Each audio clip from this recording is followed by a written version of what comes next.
Hold it here, hold here, hold here. Okay? Alright. Nice and tight, nice and tight, nice and tight. So this is around 60? Okay, good, good, good, good. Alright. So this one goes here. Oh, maybe let's make it a little bit longer. Okay, 16 here. Okay, we're going to do some exercise. Hang on. Where was 60? 60. Here. Okay, this is 60. Another 60. Oops. Oh, the chair. Okay. Alright. Okay. Another 60. Okay, cool. I need here. Okay. Okay. Foot a little bit. Good.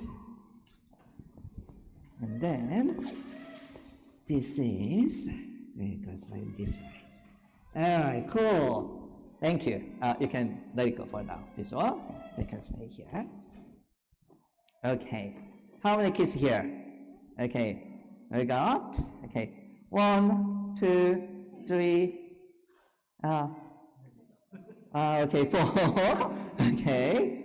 Okay. And 5, 6, and you can be 7. Alright. Good. Okay. So, can I get one person to go inside? Okay. Oh, no. Number 1 to go inside. Number 1. Inside. We're going to stay inside. Okay? Alright. Now, number 7, you walk past. You got to walk past? Good job. But you got to walk through the box. Okay? Okay. Now, number 2 and 3, go inside. 2 and 3, you have to stay inside. Inside the box. Okay. Stay inside. Okay. Now, number 7, don't push them. You got to walk through them. You got to walk through. Keep going. Yeah. That's, okay. Gentle. Very important. Okay, now we got 1, 2, 3. Okay, now number 4. Number 5. Yeah, over there. Okay, number 7. Okay, you can go together. Okay, inside the box. Good job. Okay, now number 7. Your job, you got to go through. Don't push them. Okay, they got to stay in the box.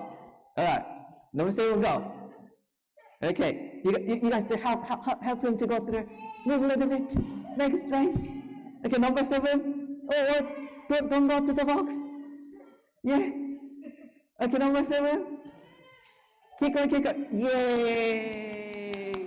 Good job. Okay, we can go back to your seat. Thank you for your help.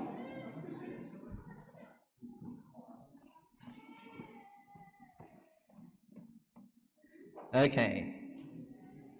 So that was around half a square meter. But if we do it in order, we do it in 1 square meter. And if one person is there, it's a light crowd. And then you can just move through it at your normal speed. Just like walking speed, that's fine.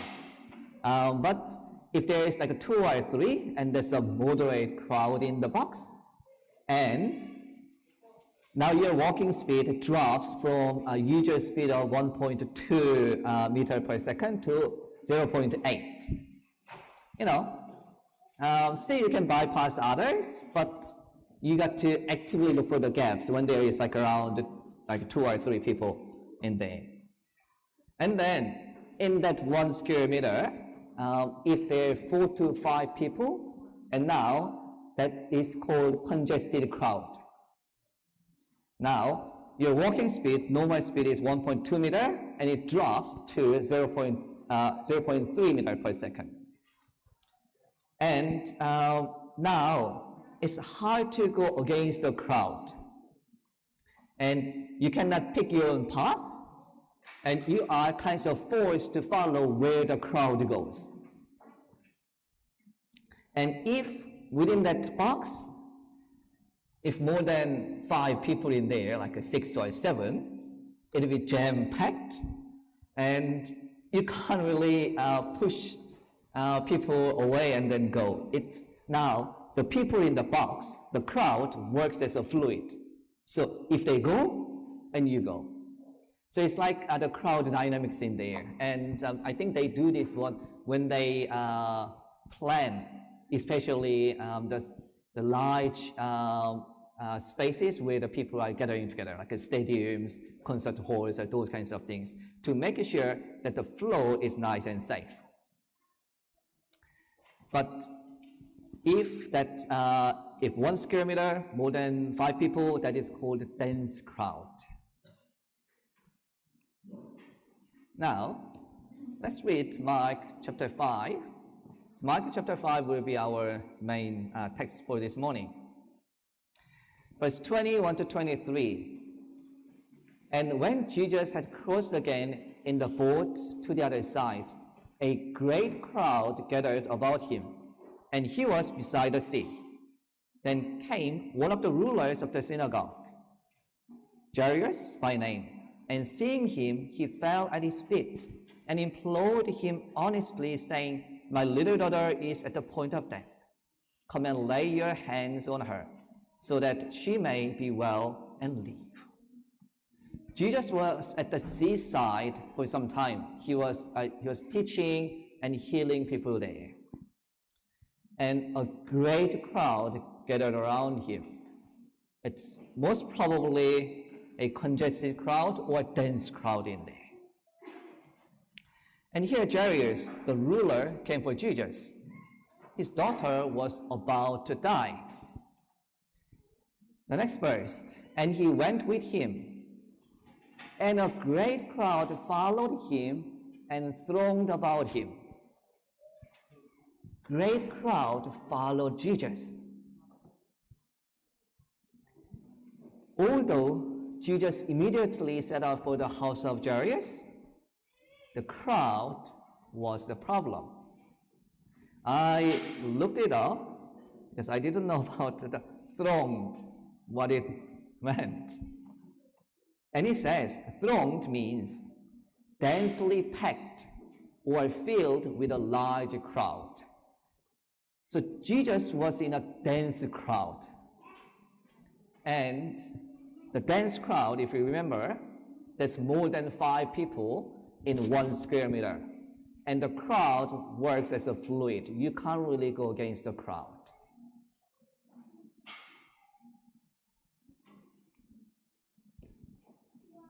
And then the next verse is, and there was a woman who had had a discharge of blood for 12 years, and who had suffered much under many physicians, and had spent all that she had, and was no better, but rather grew worse. Jesus had to go, but now there was a woman who had had a discharge of blood for 12 years. So she had a chronic condition she suffered from. However, it's not just the condition that she had mattered. Because in the first century Jewish society, having 12 years of chronic bleeding condition went far beyond just having a physical illness.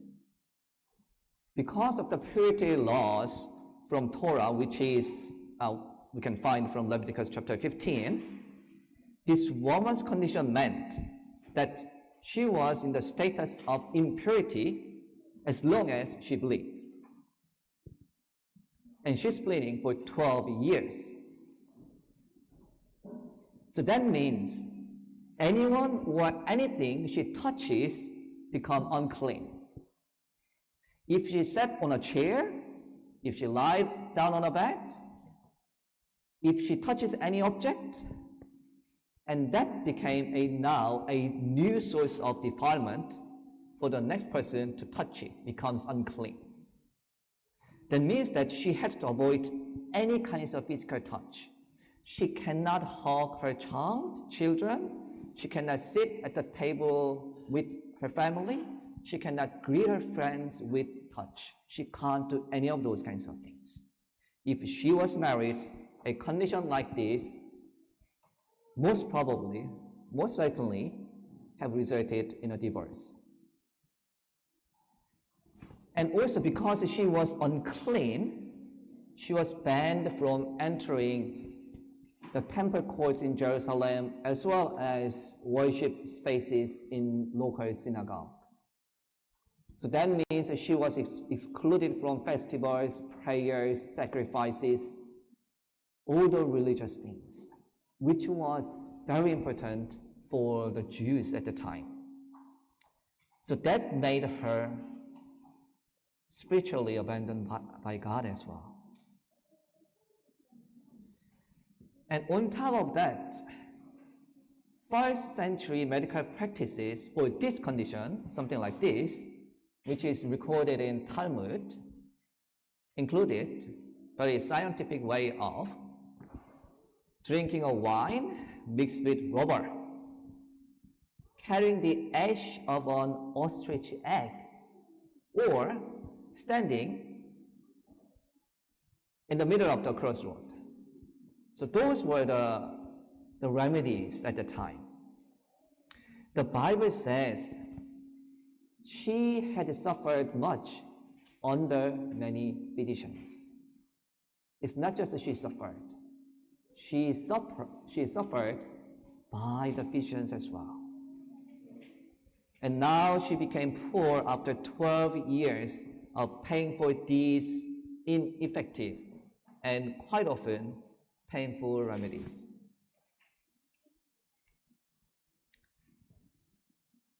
She had heard the reports about Jesus and came up behind of him in the crowd and touched his garment.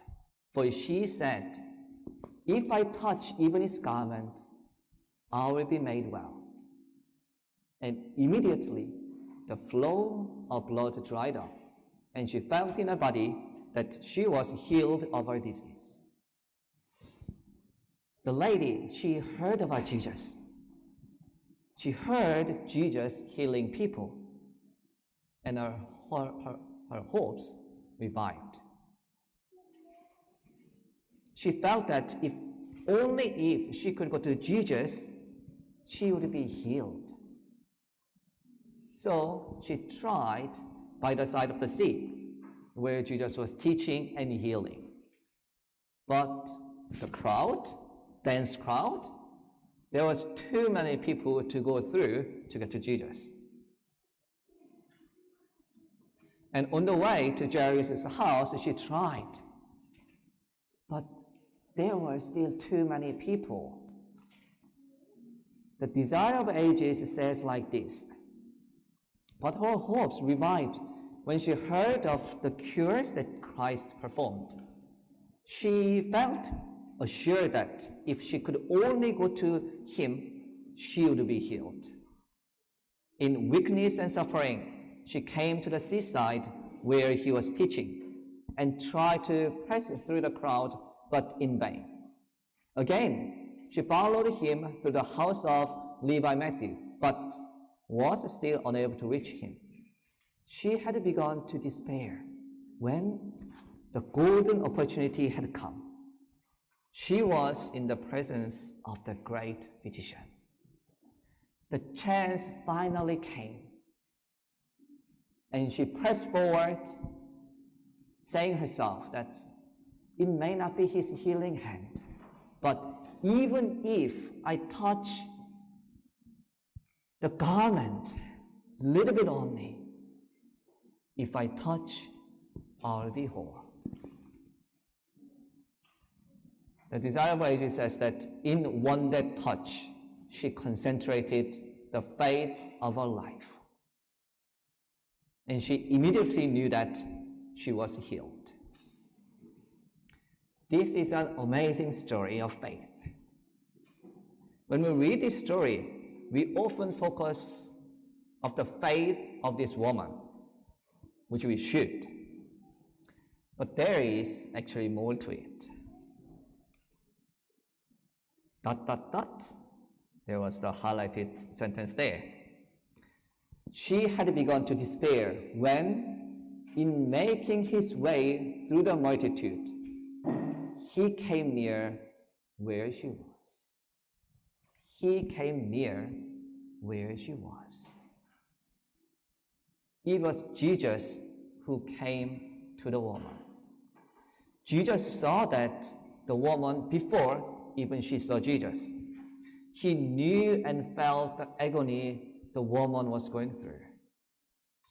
And he came near where she was. Just like that, Jesus comes to you and I. When we are stuck and cannot move, he knows our hearts and he comes to us. When we are surrounded by the crowd, multitude, but at the same time, when we feel completely alone, just like the woman, and isolated, he knows that and he comes to you. He knows what we are going through and he comes to us. Just like that, he came near where she was. And that was the idea of bringing the mega clinic to Solomon Islands. We come near people where needs are. From Monday, 11th of May to Saturday, 16th of May, and there will be July 1 as well, Amazing Facts held a health expo with massive crowd support, a massive local team support. If you remember, last year, which country was it? There was Country for Christ, little island next to Solomon Islands, Vanuatu. So last year there was Vanuatu for Christ. This year is Solomon Islands for Christ. Next year, New Zealand for Christ in 2027, and the following year is exactly where we are, Australia for Christ in 2028, Papua New Guinea for Christ in 2029, and 2030, the movement will expand to Southern Asia Pacific Division.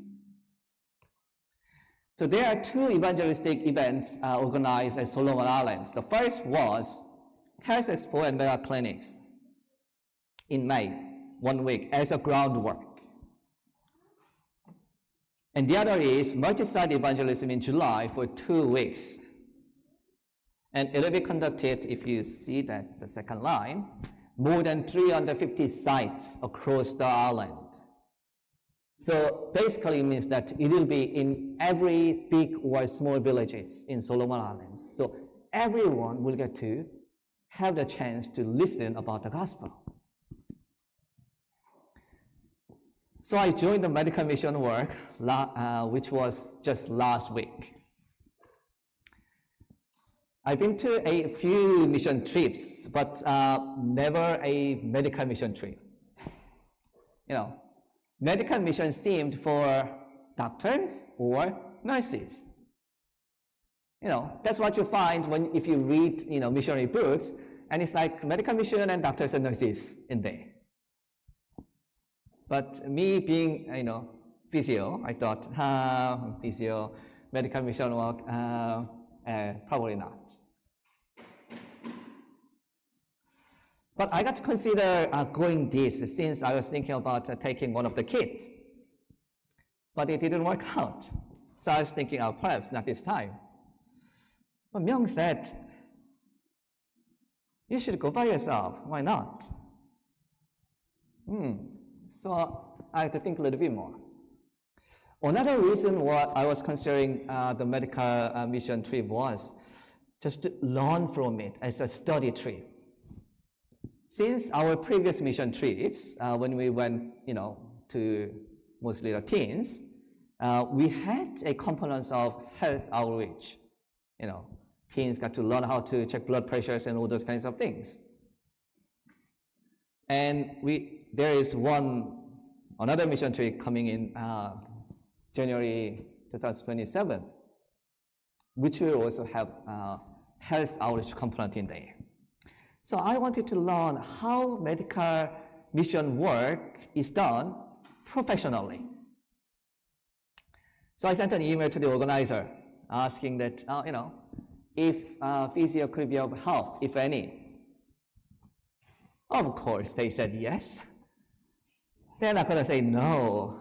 I should have known better a little bit if someone is asking to come and help.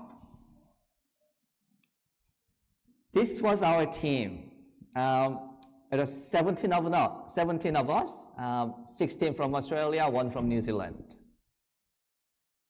But it was not only doctors and nurses. Actually, there were no doctors from Australia. We worked with local Adventist doctors. Our team had 6 nurses, 1 dentist, 1 optometrist, 1 optical technician, 2 physios, and 6 volunteers with other backgrounds. Among those 6 other backgrounds, 1 was our team leader, Calvin, from Amazing Facts. 2 were not in there, aunties who cooked for us. And another 2 were in charge of children's program.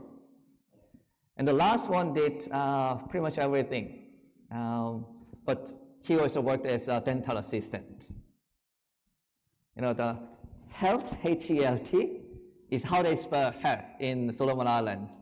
Their language is called Pidgin, and it's sort of a broken English, which I was very comfortable about because, when I speak English, it's a broken English, so we got along very well in that way. That worked out well. Until I got to the island, I was not sure what I was going to do and how the health expo is actually going to run and organize and run. Because there was not much of communication. There was one Zoom meeting which I couldn't attend, and the recording was not working. Anyway, the day before the first day, I figured out that what was actually going to happen. We were going to run our clinics in the stadium for 5 days. When I first heard about Health Expo, I thought that, Expo, it could be a day or 2. And the other days, maybe visiting small villages and seeing some patients in the villages, or, Solomon Islands, lovely islands, relaxing a bit too. After all, the packing list from Amazing Facts clearly mentioned bathers, goggles, and shoes for the beach. And, that's the previous. Do you know who's in the circle? Yellow circle? Jia. It's last year. Pastor Lyon's wife. Jia is a doctor. Crossing the sea to visit villages, when she did medical work last year. But, how I misunderstood. You'll get to know a little bit more. Okay, this was my room. Which bed is mine, do you reckon? The center, yes, nice and clean, yes. On my left, the blue one was Michael, optometrist. On the other side was Andrew. He was the do-it-all guy. He did everything. And every night, we had awesome lullaby from not so nearby, but very loud, from nightclub. I thought that actually they had outdoor nightclub. It was so loud, but it was actually inside. I was went through midnight, 1 o'clock, 2. Oh, wow. It was awesome lullaby. And from our teams, that was the only negative we were always saying from the trip. And these are 2 aunties cooked for us. On the left side is Auntie New. She's 85 years old from Brisbane. She became my favorite auntie, and She adopted me as her nephew, and she even gave me a nickname, Chaidi. So remember that none of you are old enough not to join the mission work until I was 85. I don't think anyone here is like that. This was our dining area as well as our meeting room. And this is the first day going to the Health Expo site in the van. And always the cool guys sits at the back seat, right? And we were relaxed, happy, well, not knowing the future is sometimes a blessing. Yes. This is the setup, the stadium. So all those gazebos, the colorful gazebos, are 19 health check booths. So it was around the stadium, and the last bit, the very last white one, that was the physio section, and the one next to on the left is medical, and the next one was optometrist over there. Inside of each booth were 10,000 TOS ambassadors. So 10,000 TOS is the program that they are running there to fight diabetes. So that's our church-run program. And they were all trained to check blood pressure, blood sugar, weight, height, waist circumference, and so on. So with those measurements, people would get an outcome sheet which explains the risk of non-communicable disease, such as heart disease, stroke, diabetes, and so on. And the outcome was delivered by the counselor. So here you are seeing Katarina on the left side. She was one of our nurses doing counseling. She's actually half Solomon Islander, and her mom, Nancy, was one of our chefs. And the counselors, they also referred people if they needed further care from more special areas like medical, dental, audiology, optometry, physio, or if they need more specific counselings. This is the dental van. It's actually proudly donated by Australian government. But they never used it before we got there. They took it around villages, but they didn't see patient inside. They saw patient outside. Because the inside, you had to hook it up everything. During transport, they disconnected everything. It looks like they didn't know how to hook it up everything. And the tall guy is our dentist. And the other side guys with head is Andrew, who worked as a dental assistant, the do-it-all guy. And we had 4 local dentists as well, which they worked outside on the gazebo. Our dentist, Nate, his job was purely extraction. Thursday was his record. He extracted 92 teeth on a single day. People chew betel nuts there, which works as a stimulant, also gives a narcotic effect in there. But that destroys teeth, gum, but more importantly, you get very high risk of oral cancer. The study shows that around 20% will get oral cancer, but the local medical team saying that it's way higher than that. It's close to 40 to 60%. Nate working there, one thing I was so much envious was that dental van had air conditioning.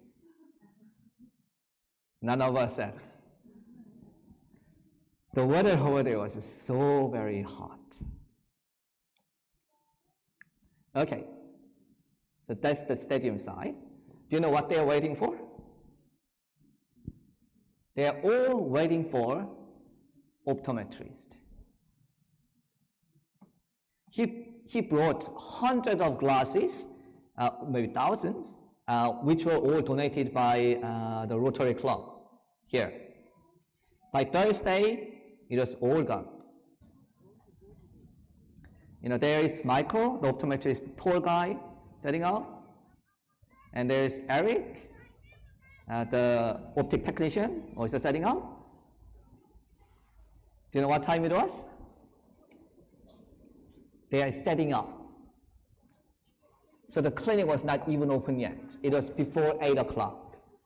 And the people are waiting already. Wednesday was the record for Michael, the optometrist. Do you know how many patients he saw? He saw 402 patients on a single day. The population of Honiara, the capital city where we had Health Expo, is about 130,000. And our mega clinics saw around 20% of whole population in Honiara. And this was the children program. Donuts doing it. And you saw, it was for the children whose parents come to Health Expo. It was the program for that. But later, our children's team was actually invited to the local schools, and they run program there because the chaplains of those schools, they came and they found that it is so worthwhile to run a program, children's program, as well as health education in their own schools. That was another God's blessing we didn't actually plan for. And in terms of now, this is the physio clinic. You can see me there nice and relaxed, even doing this. Because it was the first day, first morning. And little did I know that the peace was not going to last long. Now, the queues are getting longer.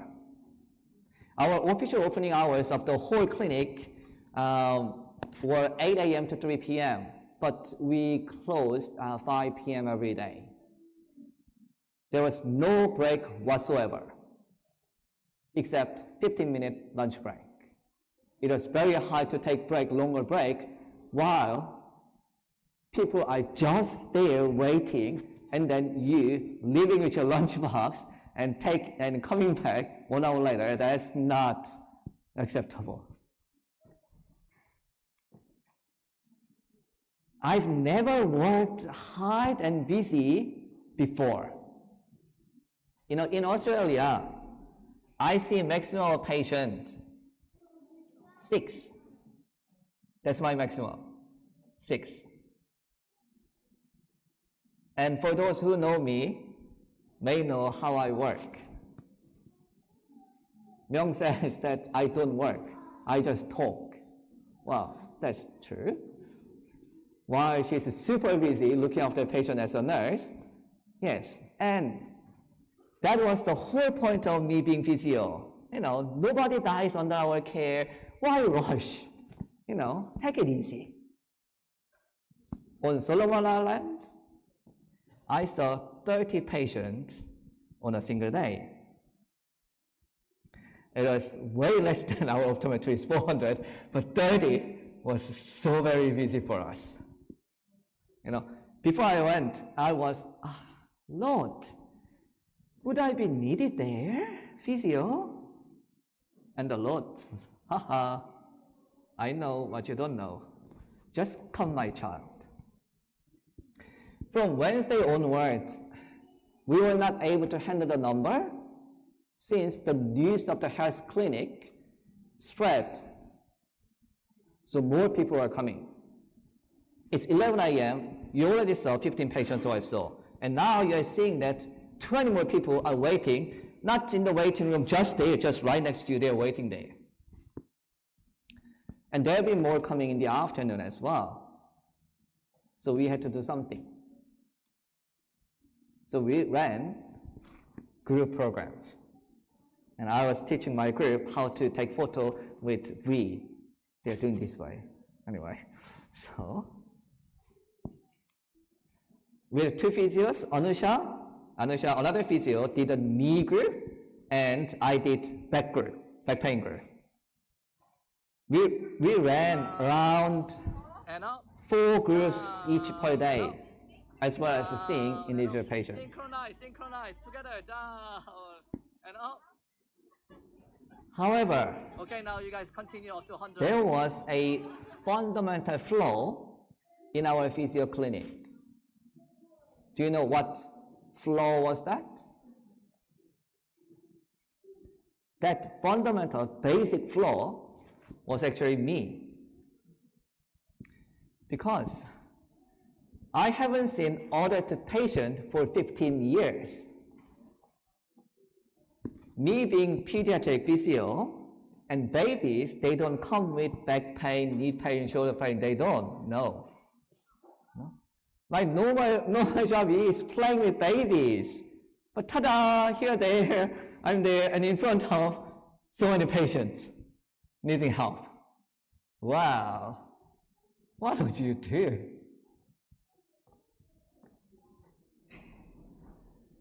And that's the moment you realize that it's no longer about you, but it's about God.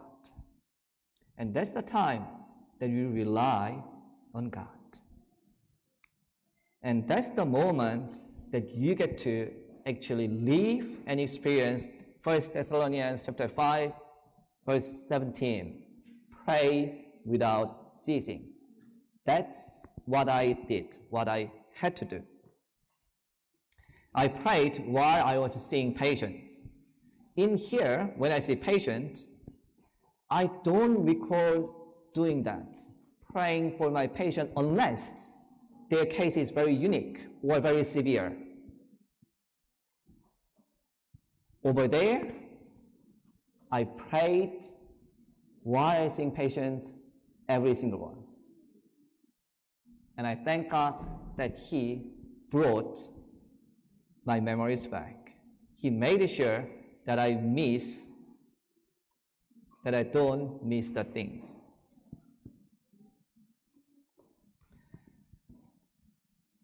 Common presentations, common cases were shoulder, back, hip, and knee.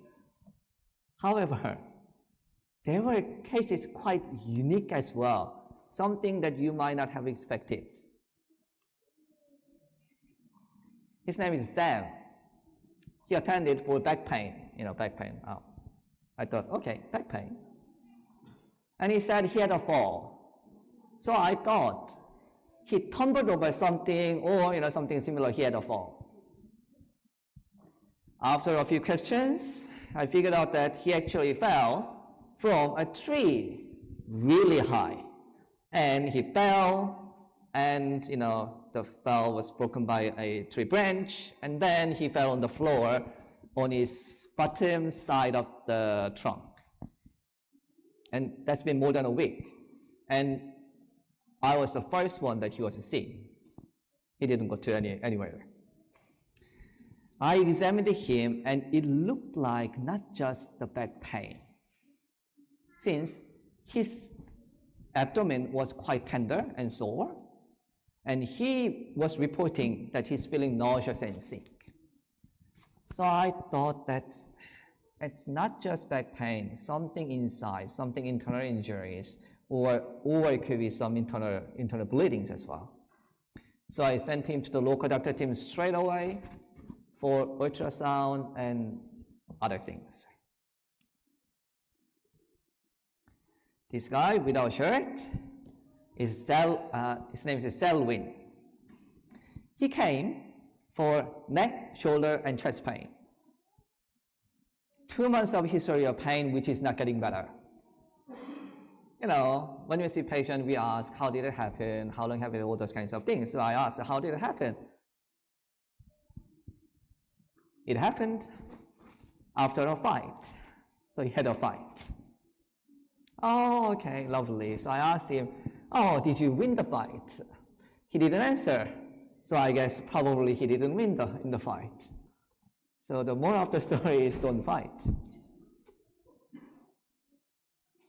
Just like other man, I was the first one that he is seeing 2 months.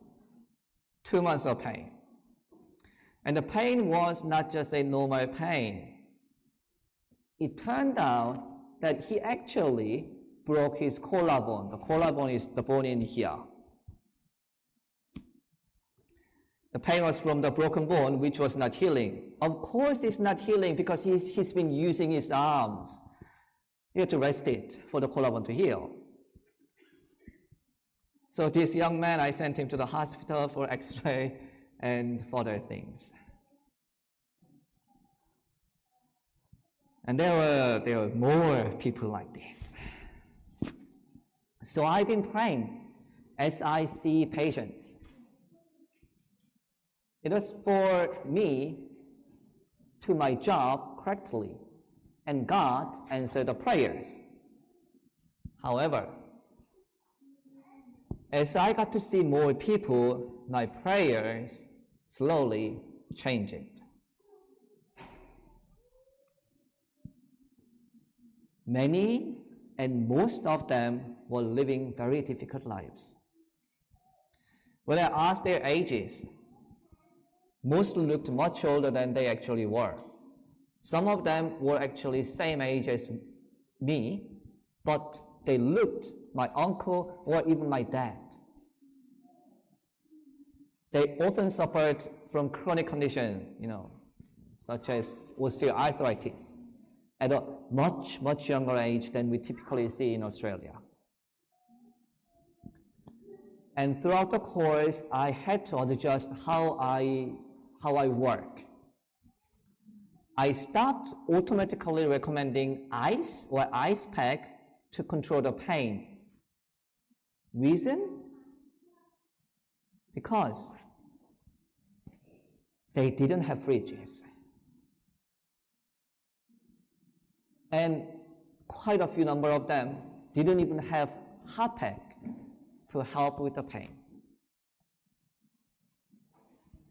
I found that there may not be actually much I could do actually help with them. Most of the conditions are degenerative, and it's less likely to get better.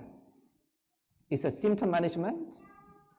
If it's just without medical or surgical support, which is unlikely to happen, means that it's hard to improve on its own. I already ran out of just few hot packs that I brought. I've been giving them exercises, but that's limited. If you can only do exercises using body weight, there's no other facility or equipment that you can use. We've been advising them lifestyle change to help with their conditions, but they needed much more support than just that short sessions that I'm having with them. And that was the moment that my prayer changed it. It made me realize that nothing else but the hope that found in Jesus Christ is the most important thing that I can truly offer. I realized that I was there not to fix people, but to share the promise in Jesus, hope in Jesus, and ultimate future in Jesus. As I saw more people, now that became my prayer in my heart. And that was the prayer with my patients as well as we finish. One true blessing was that I was able to pray with my patient, every patient that I saw. At the end of the session, I'll just say, let's pray and hold their hands. Every single person prayed. It was a prayer for healing, but most most of all, it was a prayer that they could find the true hope in Jesus.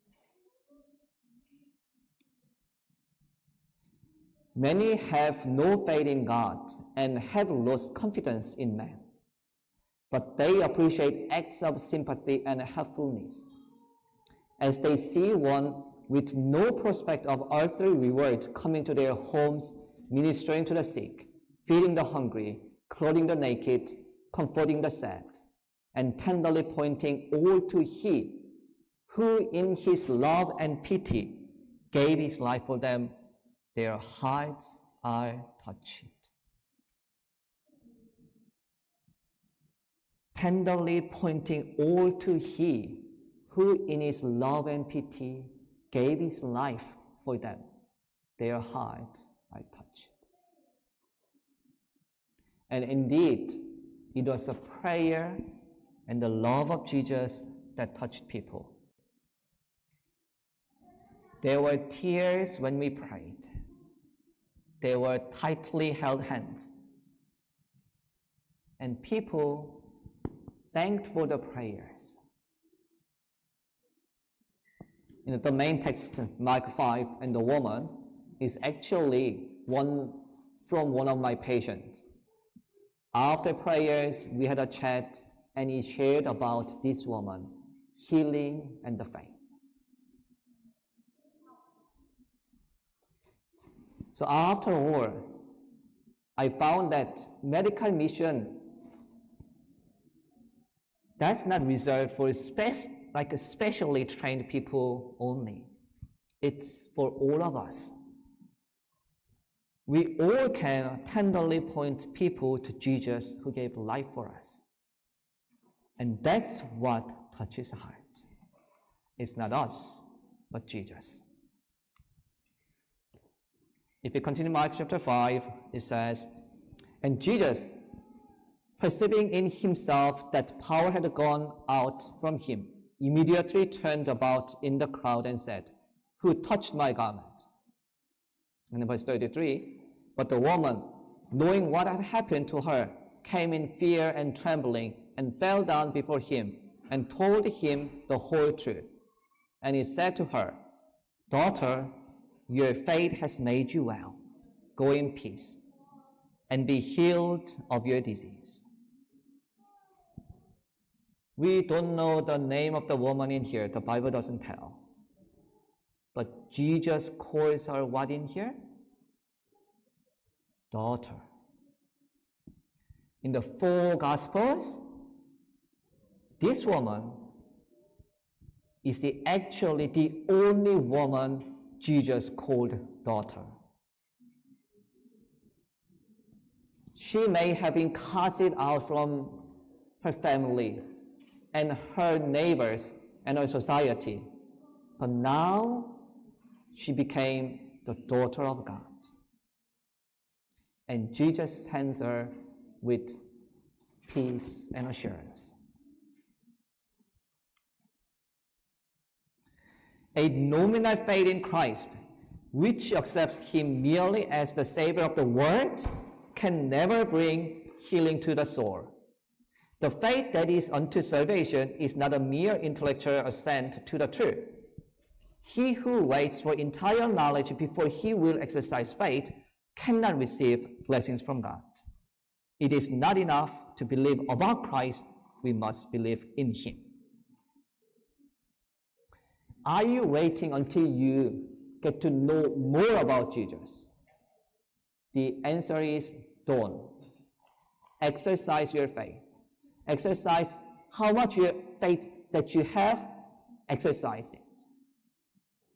The woman did not wait until she got to know Jesus better and more.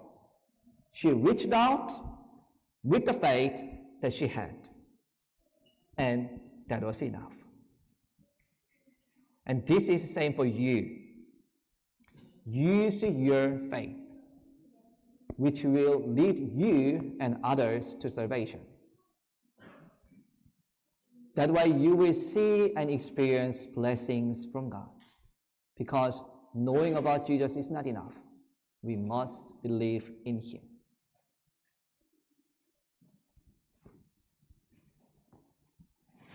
Mark chapter 5 does not end with the woman. While he was still speaking, there came from the ruler's house some who said, "Your daughter is dead. Why trouble the teacher any further?" But overhearing what they said, Jesus said to the ruler of the synagogue, "Do not fear, only believe." And when he had entered, he said to them, "Why are you making a commotion and weeping? The child is not dead, but sleeping." And they laughed at him. But he put them all outside and took the child's father and mother and those who were with him and went in where the child was. Taking her by the hand, he said to her, "Talitha kumi," which means, "Little girl, I say to you, arise." And immediately the girl got up and began to speak, began to walking. So she was 12 years of age, and they were immediately overcome with amazement. The daughter of Jairus, the little girl came back to life when Jesus said, "Little girl, I say to you, arise."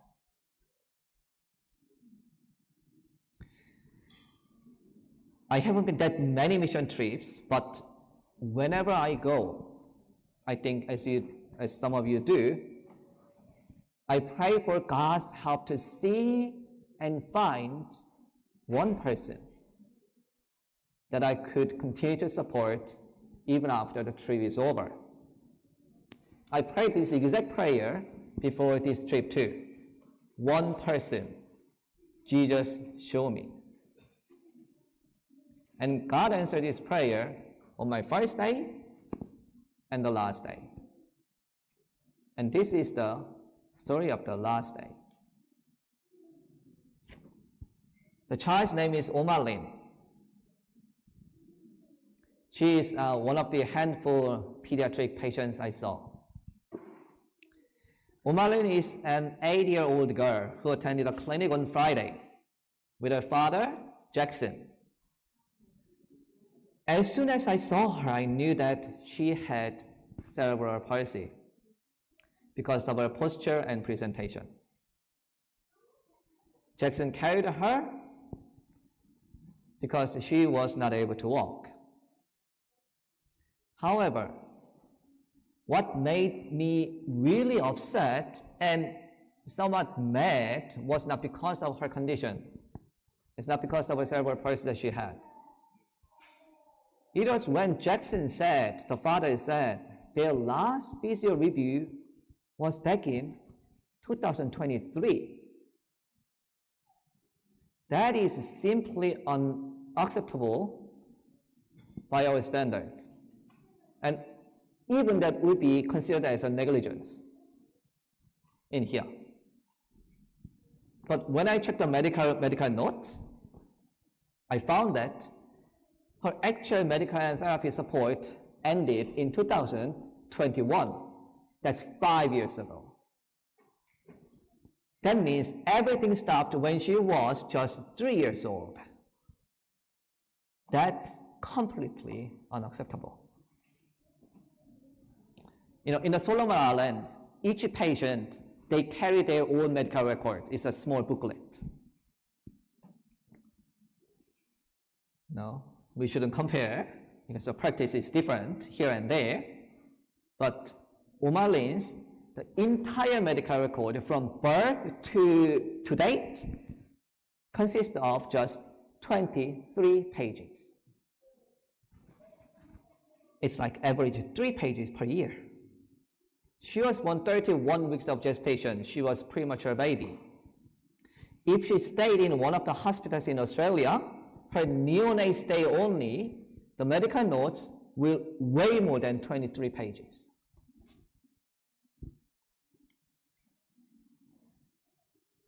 This is how Omalin stands with support.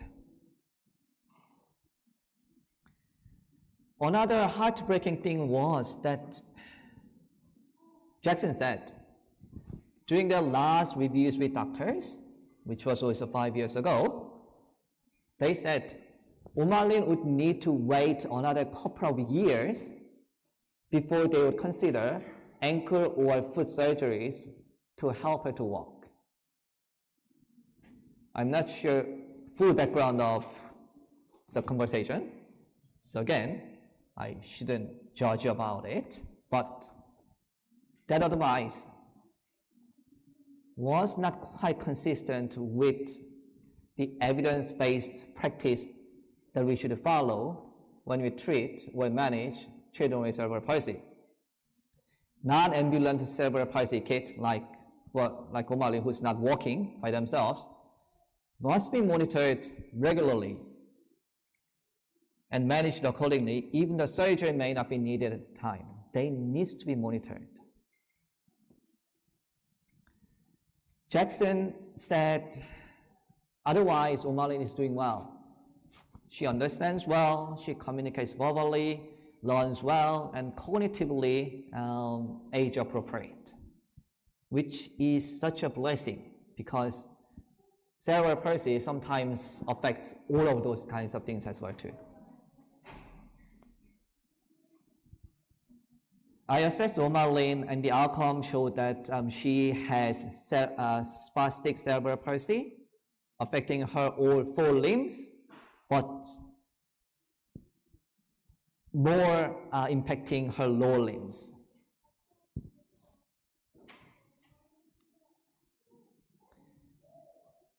You can see that her feet are pointing downwards. It's because her calf muscles are so tight that her feet were maximally fixed in the position, downward position. And she was not able to bring her foot back into the neutral position, the 90 degrees, by herself. And her ankles looked also partially dislocated because of the strong pull from the calf muscle. So I had a chat with Jackson in a separate tent. I explained that Omalin urgently needs orthopedic follow-ups and physio input. There were many things to address, but the main priority was to check the needs for the soft tissue, the muscle surgeries, to bring her ankles back into the normal, the neutral position, and also to check her hips, because children with cerebral palsy are at high risk of getting hip dislocated. It just pops out of the socket, and the risk increases significantly if they are not walking. And she had very limited movements coming from the hip joint in a certain direction that we assessed. So her hips had to be checked. So correcting her ankle positions and checking her hips would allow Omalin to stand with her feet flat and could potentially allow her to take some steps with the walker. So I prayed with Jackson first, and then all 3 of us prayed together. And that was another moment, again, to realize that we cannot do ourselves, but we need God's intervention. Above all, what we need is the hope that is only found in Jesus. I cannot, but God. And actually, that was what God was teaching me throughout the week. This is one of the messages that I received. Hyo, I pray that you will experience God in a powerful way as you join Him in this ministry of healing. When we realize our own insufficiency, we start to see that God is all sufficient. Now to Him who is able to do exceedingly abundantly above all that we ask or think, according to the power that works within us. The last part was our scripture reading from Ephesians chapter 3, verse 20. I had to trust that God is all sufficient, that He is able to do exceedingly abundantly above all that we ask or even we think. I explained the plan moving forward to Jackson. I said that I would write a report, a list of recommendations, step by step, that he could take it to the hospital. I also told him that I see what I can do to find something to help Omalin once her ankles are, medically or surgically managed. I wrote down his phone number and his sister's email address because Jackson didn't have his own email address. And after that, I said goodbye to them. So that was the Friday. That was the last day of our clinic. But for the rest of Friday, I've got gentle reminders, gentle nudging from God. It was like, I've sent you here, and I sent her here for you. Have you done everything that you should have? The answer was no. Although my goal on the Friday was to work with Jackson, the father, and to collect enough data to write a strong report to prompt the work from the local hospital. But I knew that I could have done more. So on the Sabbath morning, I rang him with the number that he gave me to bring Omalin back in the afternoon so that I could see her one more time before I leave the following day on Sunday. And of course, the phone line wasn't working. So I got SMS. Well, I was not sure whether it was actually delivered or not. Phone and internet connection on the island was unreliable at best. During the morning time, I managed to send an email when I had literally 10 seconds of precious window, the internet connection. I timed it right, and I sent an email to bring Omalin back. But the email bounced back. The address was incorrect. So on the Sabbath morning, we visited a local church. So I tried calling him with the local church member's phone. That didn't work either. So it was not working. Usually I'll get quite anxious about something like this. When I need to do something, but it's not working, we get anxious. But this time, I was not. I knew that God is in control. He will make a way if this is His will. If He wants me to see her again, He will do His job. So, why would you worry? The job is not yours, but God's. And yes, in the afternoon, late in the afternoon, I finally managed to get hold of him and asked him to come back. The Saturday evening, we were all back at the stadium for Songspiration. The music service, it was with Hope Channel. And at the back of the stadium, I met Omalin and father, and I did further assessment to better understand her presentation.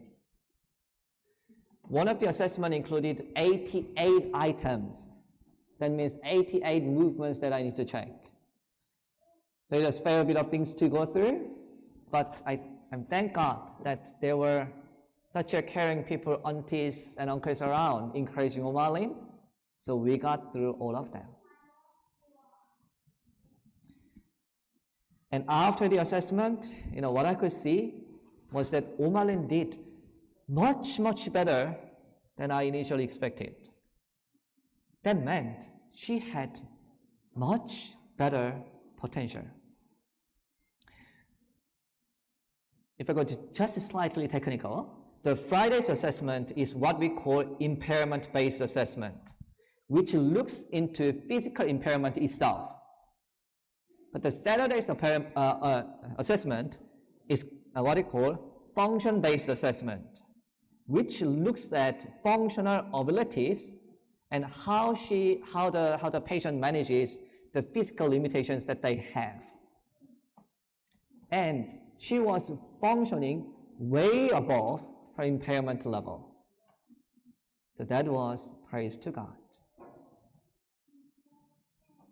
I thank God that He made a way for me to see Omalin again.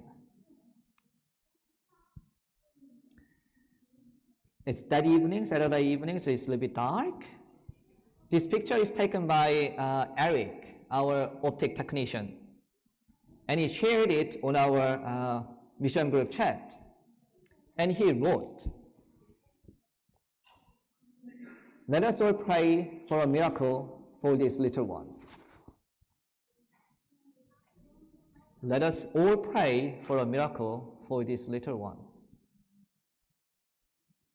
My training and experiences were telling me that we manage cases like this.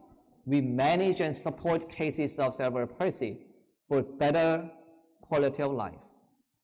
Another miracle.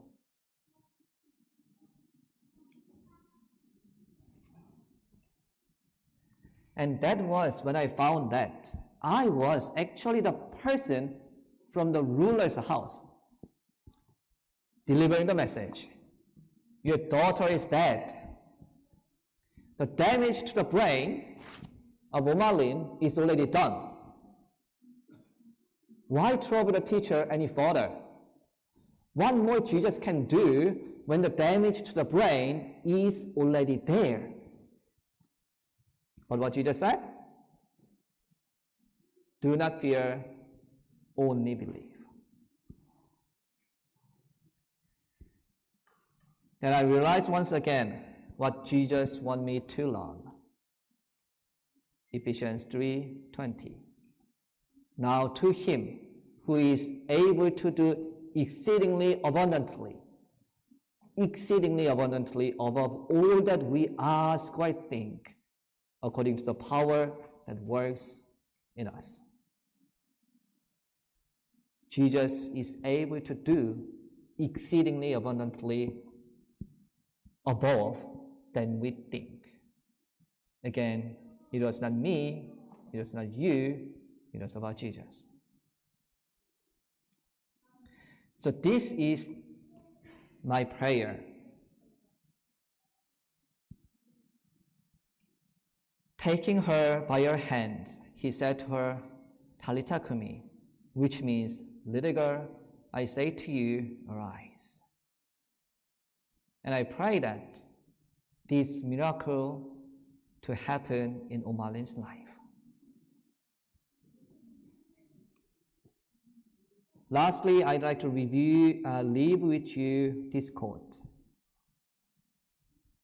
It is for our own benefit to keep every gift of God fresh in our memory.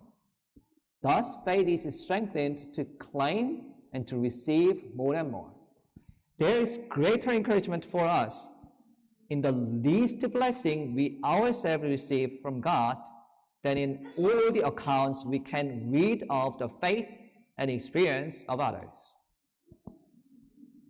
The least blessing that we receive ourselves has much greater encouragement for us than the greater accounts of faith or experience of others.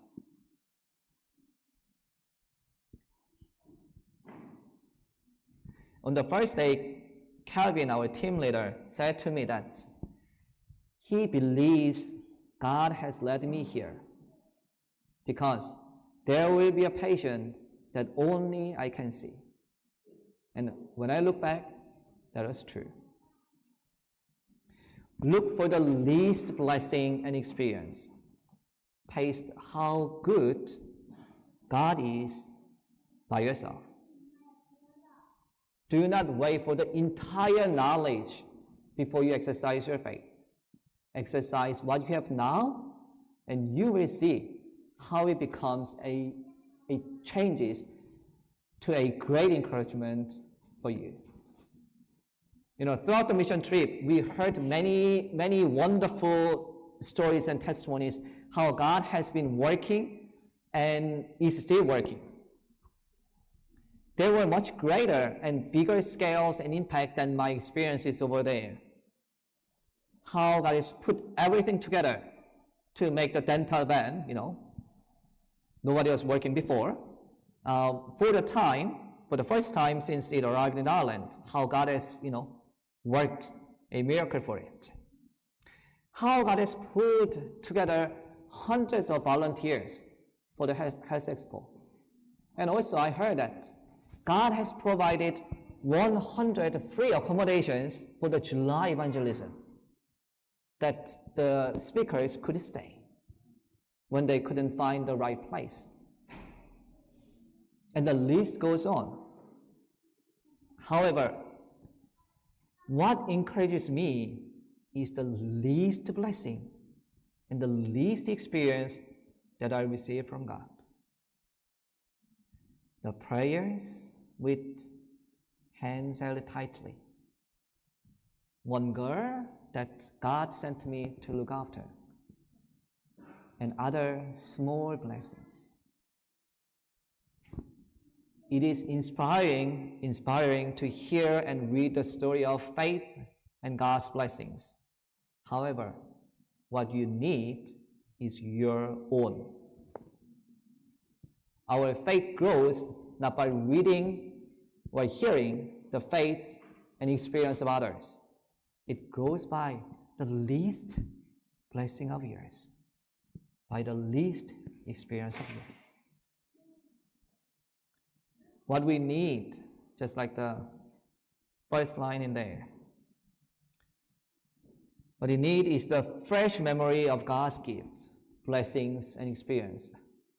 That way, our faith gets strengthened and grows. I pray that we try our faith and try our Jesus and experience the blessings come from it. It may be small, but that every little experience will become a great encouragement for you. Because that experience is yours and mine. And it will strengthen our faith. Just like the woman from Mark chapter 5 who became the daughter of God. I pray that may God bless us with the message today.